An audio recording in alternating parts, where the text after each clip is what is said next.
उसके बाद हमने पढ़ लिया एनसीईआरटी, एनसीईआरटी एग्जाम्पलर पढ़ लिया, हमने कॉन्सेप्ट अपनी बात कर ली, फिर उसके बाद आते प्रीवियस की एक स्पेशल आदत होती है बच्चे को थोड़ा सा डराने की, है ना। मिड टर्म्स में नंबर कम देंगे, फिर प्री बोर्ड्स आ जाएंगे, उसमें नंबर और कम देंगे। बट हेलो टेंथीज, कैसे हैं आप सब? भाई मेरे हिसाब से तो अभी तक बढ़िया ही चल रहे होंगे। आगे अब देखना पड़ेगा कैसे चलना है कैसे नहीं चलना, क्योंकि अब तो हमारे पास ये साल खत्म होने को ही रह गए हैं कुछ 3 महीने। तो उन 3 महीनों में हमें कैसे पढ़ना है, कैसे करना है, वो सब चीज़ें हमें देखनी पड़ेंगी। क्योंकि अगर हम उनको अच्छे से देखेंगे, अच्छे से समझेंगे, तभी एक्चुअल में नंबर आएंगे। क्योंकि नंबर लाना ही हमारा अल्टीमेट गोल है, क्योंकि हमारे बोर्ड के पेपर है ना, हमें बोर्ड के पेपरों में पढ़ना है, हमें काम करना है। इतना ज़्यादा बर्डन है। अब तो अभी तक स्कूल वालों ने कह दिया होगा कॉपियाँ बना के दे दो अच्छी तरह, कॉपियों की इंटरनल जानी है, प्रैक्टिकल्स आने वाले, फाइलें अलग बनानी है, ट्यूशन का काम है। मैम इतना सारा काम है, कैसे करें कैसे करें कैसे करें। तभी तुम्हारे लिए ना पूरा का पूरा सिस्टम रेडी करके लाई हूँ, नोट्स बना के लाई हूँ। उन नोट्स लेके आए हैं, अच्छे से हम इसे समझेंगे और फिर हम कैसे तैयारी करेंगे वो भी हम आप देखने वाले हैं। क्योंकि अब हम स्टार्ट करने वाले हैं इसी चैनल के ऊपर अपनी 1 शॉट सीरीज, एकदम 1 शॉट सीरीज चलेंगी,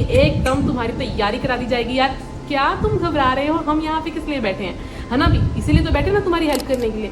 सबसे पहले देखो, हमारे पास रह गए 3 महीने ये साल खत्म होने में। पेपर आने में अभी 3 महीने नहीं है, पेपर आने में भी हमारे पास 4-5 महीने हैं, ठीक है। लेकिन साल खत्म होने में तो 3 महीने रह गए हैं। अक्टूबर, नवंबर, दिसंबर, सितंबर, कब सितंबर की 30 आ जानी है पता भी नहीं चलना है। तो वो चीज़ हम नहीं देखेंगे, हमने अपना आज से देखना है। क्योंकि अभी हमारे चल रहे होंगे मिड टर्म एग्जामिनेशन, है ना। मुझे बताओ पहले किस किस के मिड टर्म एग्जामिनेशन चल रहे हैं। ये बहुत इंपॉर्टेंट वीडियो है, ध्यान से सुनना, अच्छे से दिमाग लगा के सुनना, उसी हिसाब से हम अपना काम करेंगे। और मैं गारंटी दे रही हूँ, जो बच्चा मेरे से साइंस पढ़ रहा है ना, जो बच्चा साइंस पढ़ रहा है मेरे से, बस यार मैं बता रही हूँ तुम्हारे नंबर साइंस में नहीं कहीं जाने वाले। ये तुम लिख कर ले लो, हर चीज़ कवर होगी, हर चीज़ कवर होगी, हर चीज़ कवर होगी। अब तुम मेरी बात सुनो ध्यान से। देखो यार, सबसे बड़ी बात तो है ना, हमारे पास एनसीईआरटी नाम की एक किताब होती है ना। मैम क्या बात कर रहे हो, हमें पता नहीं इस बारे में। मैम हम तो रेफरेंस बुक्स कर रहे हैं, हमने आर.डी. शर्मा लगा ली है, हमने एस चंद की सारी बुक्स लगा ली है। ला मैम आप क्या बात कर रहे हो, हमने एग्जाम आइडिया सारी लगा ली है। बच्चे, हमारे पास एनसीईआरटी नाम की एक किताब होती है, ठीक है।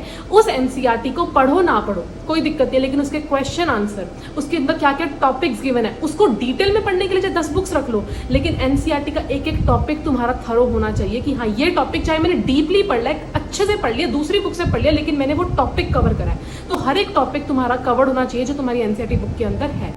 दूसरा सबसे इंपॉर्टेंट क्या है, तुम्हारे पास जो एनसीईआरटी के क्वेश्चन आंसर है, वहीं से घूम फिरा के क्वेश्चन कई बार कुछ आ जाते हैं, कभी कुछ आ जाते हैं, कभी कुछ आता है, तो वो क्वेश्चन आंसर जरूर देखना।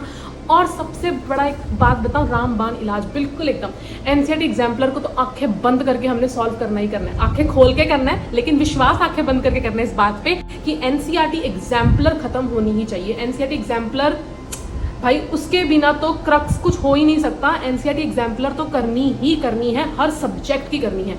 उसके बाद एनसीईआरटी एग्जाम्पलर के बाद अब जो बच्चे हैं, है ना, मैम हमने तो अभी तक इतनी पढ़ाई शुरू ही नहीं की, हम इतना सब कुछ कैसे करेंगे। सुनो, एनसीईआरटी से शुरू करो, एक्स्ट्रा नॉलेज लेने के लिए दूसरी बुक्स पे जाओ, लेकिन टॉपिक्स एनसीईआरटी वाले अच्छे से कवर करो। जो दूसरी बुक से कवर कर रहे हो, एनसीईआरटी से कवर कर रहे हो, जहाँ से भी कवर कर रहे हो, मेरी बात को समझने की कोशिश करो। टॉपिक पता होना चाहिए, चाहे कवर कहीं से भी कर रहे हो, तो वो बुक का एक एक टॉपिक तुम्हारा कवर होना चाहिए। दूसरा, उससे इंपॉर्टेंट क्या है, एनसीईआरटी के क्वेश्चन आंसर। एनसीईआरटी के क्वेश्चन आंसर जैसे ही लगेंगे ना, shift to NCERT exemplar. NCERT exemplar लगानी है हमने पेपरों से 2 बार, पेपरों से पहले हमने 2 बार एनसीईआरटी एग्जाम्पलर और एनसीईआरटी के क्वेश्चन आंसर लगाने हैं। सैंपल पेपर हम डेली संडे को करेंगे, या कभी भी जितना हमारा सिलेबस कवर हो गया। मैम अब हमारे प्यारे बच्चे वो कहेंगे मैम हमारा तो सिलेबस ही कवर नहीं हुआ, पूरे सैंपल पेपर कैसे लगाए। अरे सीबीएसई ने सैंपल पेपर रिलीज कर दिया, अगर तुम्हें पता है थोड़ा सा आइडिया है, सीबीएसई के सैंपल पेपर आ चुके हैं। अगर वो सैंपल पेपर अभी भेज सकते हैं तो उनका तुम माइंडसेट समझो, उनका माइंडसेट समझो। उन्होंने पूरे सिलेबस के सैंपल पेपर डाल दिए, मतलब बच्चों के अकॉर्डिंग डाले उन्होंने कि कुछ बच्चे ऐसे होंगे जो शायद अभी अपना पूरा सिलेबस कवर करके बैठे हुए हैं। हमने नहीं उनसे घबराना। हम क्यों घबराएं? क्योंकि हमने अपनी पेस पे चलना है, हमने बिल्कुल नहीं देखना कोई क्या कर रहा है कैसे कर रहा है। तुम्हारा कंपटीशन तुम्हारे साथ है।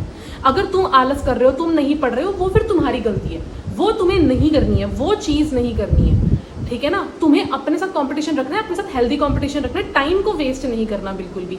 तो एनसीईआरटी अगर हमारे को पीछे से सीबीएसई से पूरे सैंपल पेपर आ चुके हैं, तो जो तुम्हारे चैप्टर हो चुके हैं भाई, कंट्रोल एंड कोऑर्डिनेशन हो चुके हैं, केमिकल रिएक्शन, एसिड बेस, बस 2 ही हुए केमिस्ट्री में। और बताओ, हमारा सिर्फ लाइव प्रोसेस ही खत्म हुआ है अभी तक, है ना। इतना ही हमारा कवर है, इतने ही क्वेश्चन लगा दो साइंस के, इतने ही क्वेश्चन लगा दो, ताकि तुम्हारा बाद में जब पेपर निकालो, अच्छा यार ये क्वेश्चन तो मैंने करा हुआ, एक अंदर से कॉन्फिडेंस बिल्ड होगा, यार ये तो मुझे आते हैं। ऐसे लगाओगे तुम सैंपल पेपर ऐसे। तो सैंपल पेपर लगाने बेहतर अप्रोच है जिन बच्चों ने एनसीईआरटी कवर कर ली है, एनसीईआरटी एग्जाम्पलर कवर कर लिया और आर.डी. शर्मा, आर.एस. अग्रवाल, ऐसी बड़ी बुक्स लगा रहे हैं, बहुत अच्छी बात है। हर दिन में, हर हफ्ते में एटलीस्ट 2 से 3 सैंपल पेपर लगा लो। जितना सिलेबस हुआ 2 से 3 सैंपल पेपर लगा लो भाई, तुम्हारे 90 से 1 नंबर नीचे नहीं आएगा। 90 से ऊपर तो 98% आ जाएंगे और बताओ, लेकिन उससे नीचे नहीं आएंगे, वो तुम लिख कर ले लो अगर तुमने सैंपल पेपर हफ्ते में 2 बार लगाने शुरू कर दिए। ठीक है, समझ में आ गई ये बात। फिर उसके बाद कॉन्सेप्ट को समझो भाई। अब जो है ना रट्टे वाला सिस्टम खत्म हो गया, जहां तक मैंने देखा है।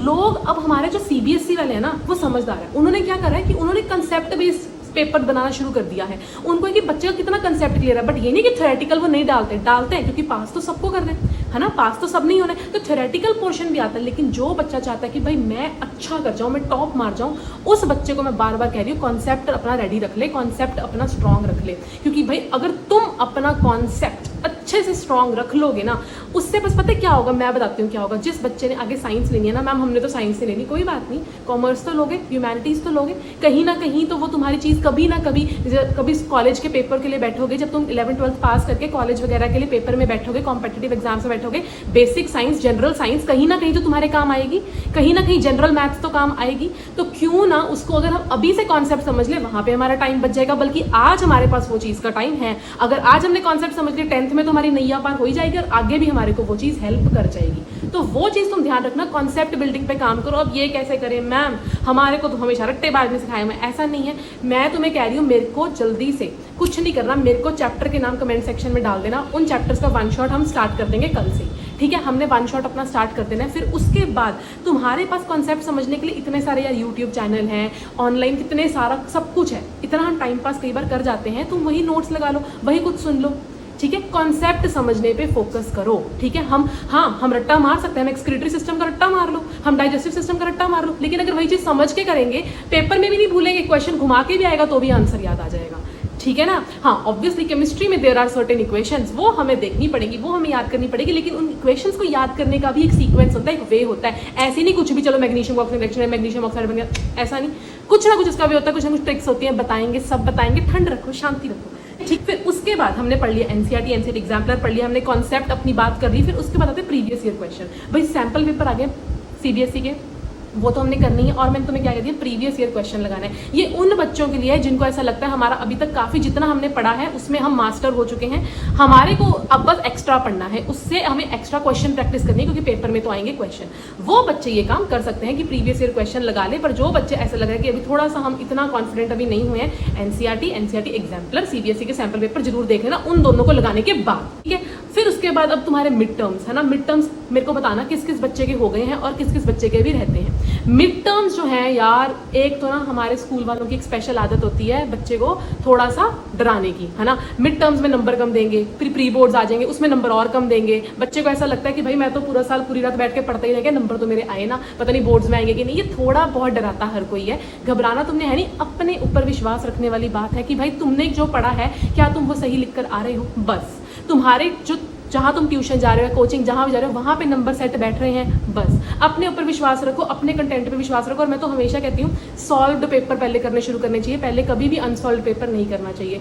जब तुम एक सॉल्व्ड पेपर कर रहे हो ना, ये नहीं कि तुमने आंसर साथ साथ देखने, नहीं, क्वेश्चन देखा, अपने माइंड में आंसर फ्रेम किया। ठीक है, अगर कई बच्चों को होता है हम पेपर लिखने बैठेंगे, कोई दिक्कत नहीं है, अपने माइंड में आंसर फ्रेम किया और उसके कुछ कीवर्ड्स तुमने लिख दिए जल्दी जल्दी। जैसे अगर मैंने बता दिया कि हमारे पास ना what is a combination reaction, 2 reactants होते हैं या कोई भी रिएक्टेंट होता है, जब वो कंबाइन करके हमारे को एक प्रोडक्ट दे रहे हैं, तो मैं ये छोटे छोटे 1-2 एग्जाम्पल्स के साथ अपना ये पॉइंटर रख दूंगी। फिर मैं अगर उसके आंसर में देखूंगी, अच्छा इसमें ये भी ऐड हो सकता है, इसमें ये भी ऐड हो सकता है, इसमें स्टेट्स भी डालनी है किसी की, वो हर चीज़ हम उसमें देख सकते हैं।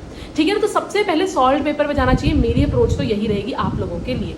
अभी भी टाइम है, पढ़ लो पढ़ लो पढ़ लो पढ़ लो पढ़ लो, पढ़ ही लो। क्योंकि देखो अगर बाद में पढ़ोगे, जल्दी जल्दी में पढ़ोगे, क्योंकि प्री बोर्ड्स आएंगे, पास तो उसमें भी करना है, पेपर आएंगे, पास तो उसमें भी करना है, प्रैक्टिकल्स आ जाएंगे, फिर तुम्हारे स्कूल वाले एक अलग प्रेशर बनाएंगे कि अपनी कॉपियां सबमिट कर दो, इंटरनल्स जानी है, इंटरनल्स को कोशिश करो फुल से फुल लाने की कोशिश करो यार, क्योंकि नहीं यहाँ पे ये चीज़ तुम्हारे कंट्रोल में है, ये चीज़ तुम्हारे कंट्रोल में कि तुम अपनी तरफ से एक अच्छा एज ए स्टूडेंट, एक डिसिप्लिन स्टूडेंट अपने आप को दिखा रहे हो, और स्कूल की तरफ से इंटरनल फुल आ रही है। बाकी पीछे जो हमारा पेपर में है वो अलग चीज़ है, कोई दिक्कत नहीं है, लेकिन जो स्कूल से आना एटलीस्ट वो तो हमारा कंप्लीटली अच्छा खासा उसका रिकॉर्ड आए, उसकी तुमने वो नहीं, उसमें कोई भी कमी नहीं छोड़नी। तो बस यही छोटे छोटे पॉइंट्स थे। मैं आपको यही कहूंगी, अगर आपको कोई भी चैप्टर साइंस के अंदर समझना है, कुछ भी है, तो मेरे को कमेंट में बता देना, जल्दी से हम उसका 1 शॉट कर देंगे। हर चीज़ एक एक कॉन्सेप्ट मैं उस 1 शॉट की 1 घंटे की वीडियो में समझा दूंगी।